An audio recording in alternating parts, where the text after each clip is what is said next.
कल हमने प्रोटीन भोजन पर मानव स्वास्थ्य के संतुलित भोजन, असंतुलित भोजन तथा कुपोषण के बारे में पढ़ा था। कुपोषण में हमने विटामिन कुपोषण के बारे में देखा था। आज हम प्रोटीन कुपोषण के बारे में पढ़ेंगे।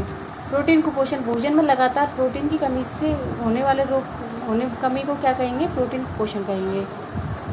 अब है प्रोटीन की कमी से होने वाले रोग। प्रोटीन की कमी से कौन कौन से रोग होते हैं? एक तो क्वाशियोरकोर रोग, दूसरा है मेरस्मस रोग। क्वाशियोरकोर रोग के क्या लक्षण हैं? इसके हैं बच्चे का पेट फूलना, भूख कम लगना, स्वभाव क्या होता है? चिड़चिड़ा हो जाता है, त्वचा पीली व शुष्क काली धब्बेदार होकर फटना। अब है मेरस्मस रोग। इसके लक्षण है शरीर सूख कर क्या हो जाता है? दुबला हो जाता है, आंखें अंदर धंसने लग जाती हैं। अब तीसरा है खनिज कुपोषण। खनिज कुपोषण में तत्व के नाम दे रखे हैं, उनके प्रमुख कार्य। सोडियम है, सोडियम का क्या कार्य है? यह क्या करता है? मांसपेशियों में संकुचन, तंत्र की आवेग संचरण तथा शरीर का संतुलन बनाए रखता है।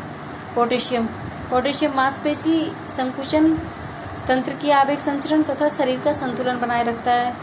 कैल्शियम, हड्डियों में दांतों को मजबूत बनाता है। फास्फोरस कैल्शियम के साथ हड्डियों के लिए भी उपयोगी है। लोहे तत्व, रुधिर में हीमोग्लोबिन का निर्माण करता है लोहे तत्व। अब है आयोडीन, थायरोक्सिन हार्मोन के निर्माण में काम आते हैं। लोहे तत्व की कमी से, लोहे तत्व की कमी से क्या होती है? रक्तहीनता या एनीमिया। उसमें क्या होता है? खून की कमी हो जाती है और चेहरा कैसा हो जाता है? पीला पड़ने लग जाता है। फिर आयोडीन की कमी, आयोडीन की कमी से क्या होता है? घेंगा रोग हो जाता है, गलगंड भी कहते हैं उसे। इससे थायराइड की ग्रंथि की क्रिया क्या होती है? मंद होने लग जाती है। अब मानव स्वास्थ्य के बारे में पढ़ेंगे। अब मानव के स्वास्थ्य के, अभी तक तो हमने भोजन के बारे में पढ़ा था, भोजन के पोषक तत्व, भोजन से मतलब कैसा होना चाहिए, उससे क्या हो जाता है, उसके बारे में। अब हम मानव स्वास्थ्य के बारे में देखेंगे। मानव स्वास्थ्य में सबसे पहले पीने योग्य पानी के निम्न गुण होने चाहिए। मतलब सबसे पहले हमें पानी पीते हैं तो पानी पीने का कैसा होना चाहिए, उसके क्या अच्छे गुण होने चाहिए उसमें, उनको देखते हैं। जल का पीएच सामान्य होना चाहिए। पीएच सामान्य मतलब 7। जल में पीएच पर्याप्त मात्रा में ऑक्सीजन घुली हो। जल में हानिकारक सूक्ष्मजीव नहीं हो। जल में दिखाई देने वाले कण वनस्पति न हो। दूषित जल के दुष्प्रभाव, दूषित जल के साथ विषाणु, जीवाणु, प्रोटोजोआ तथा कृमि शरीर में प्रवेश कर जाते हैं, जिससे हैजा, पेचिस जैसी बीमारियां हो जाती हैं। दूषित जल के सेवन से क्या क्या हो जाता है? विषाणु, जीवाणु, प्रोटोजोआ और कृमि शरीर में क्या कर जाते हैं? प्रवेश करते हैं, जिससे क्या क्या बीमारी होने लग जाती है? हैजा है, पेचिस है जैसी बीमारी हो जाती है। गंदे पानी से वायरल संक्रमण भी हो सकता है, जिससे हेपेटाइटिस, फ्लू, कॉलेरा, टाइफाइड, पीलिया आदि बीमारी हो जाती हैं। बाला या नारू रोग, बाला या नारू रोग जो एक राजस्थान की गंभीर समस्या थी। इसका रोगजनक क्या था? ड्रैकनकुलस मेडिनेसिस नामक कृमि। इसको पूछ लेते हैं कई बार, क्या है इसका रोगजनक? ड्रैकनकुलस मेडिनेसिस नामक कृमि। अब है मोटापा। मोटापा मतलब मोटापा बहुत बड़ी गंभीर खुद समस्या है, और ये क्या करती है? रोग भी पैदा करती है। मोटापा होने से क्या हो जाता है? अनेक रोग होने लग जाते हैं हमारे शरीर में।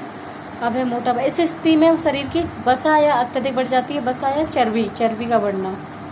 बीएमआई की फुल फॉर्म है शरीर भार सूचकांक। मानव भार व लंबाई का अनुपात होता है।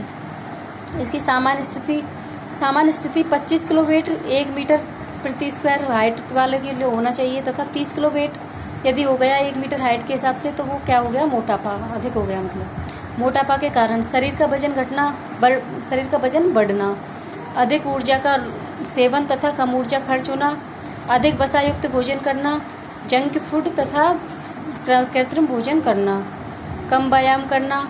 मोटापा से रोग कौन कौन से होते हैं? हृदय रोग, मधुमेह रोग, निद्राकालीन स्वास्थ्य समस्या। निद्राकालीन मतलब सोते समय क्या होता है? खर्राटा लेता है, उसे क्या कहते हैं? निद्राकालीन। कई प्रकार के कैंसर तथा अस्थि संध्यार्थी आदि। अब रक्तचाप, ब्लड प्रेशर। रक्त वाहिनियों में बहते हुए रक्त द्वारा वाहिनियों की दीवार पर डाले गए दबाव को रक्तचाप कहते हैं। सामान्य रक्तचाप 120 या 80 होना चाहिए। सिस्टोलिक 90 से 120 होना चाहिए। सिस्टोलिक का मतलब है, सिस्टोलिक है ये, इसमें जैसे मतलब हवा का जैसे ये क्या हृदय है, हृदय का संकुचन होता है। इसको हम दबाते हैं तो क्या होता है? रक्त का बहाव, रक्त इधर से बहता है, इसको क्या कहते हैं? हम हृदय संकुचन कहते हैं। और जिसमें ये सिकुड़ने लग जाता है उसको शिथिलन कहते हैं।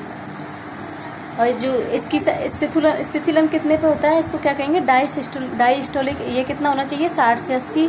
और सिस्टोलिक कितना होना चाहिए, 90 से 120। अब है रक्तचाप को मापने वाला यंत्र।